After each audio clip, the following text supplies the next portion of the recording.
రేపే అమావాస్య. దీనినే తోకచుక్క అమావాస్య లేక ఆషాఢ అమావాస్య అని అంటాము.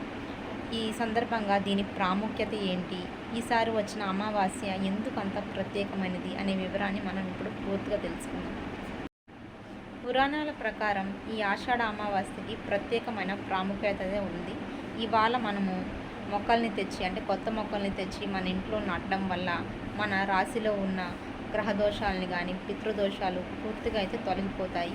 మీరు పొరపాటున కానీ ఈ అమావాస్య రోజున మొక్కలకి ఎలాంటి హాని అయితే చేయకండి. అంటే మొక్కల్ని నరకడం, పీకి పారేయడం అలాంటి పనులు అయితే అస్సలు చేయకండి.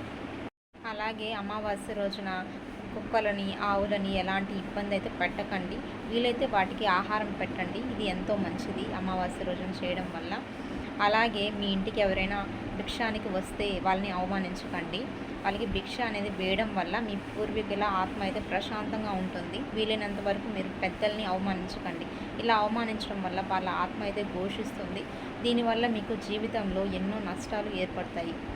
ఈ అమావాస్య రోజు తెల్లవారుజామునే నిద్ర లేచి స్నానం చేసి తెల్ల నువ్వుల్ని, నల్ల నువ్వుల్ని చేతిలో పెట్టుకుని తర్పణ అయితే చేయాలంటే మీ పెద్దవారిని తలుచుకుని తర్పణ అయితే చేయాలి. తరువాత వాళ్ళ పేరుని బట్టి, అంటే వాళ్ళ పేరుని తలుచుకుని కొంతమందికి బట్టలు కానీ ధాన్యం కానీ మీరు దానం చేయడం వల్ల వాళ్ళ ఆత్మకి ఎంతో శాంతి కలుగుతుంది. మీరు వీటిలో చక్కెర కానీ ఇక ఉప్పు అలాంటివి ఇవ్వడం వల్ల కూడా విశేషమైన ఫలితాలు అయితే ఉంటాయి.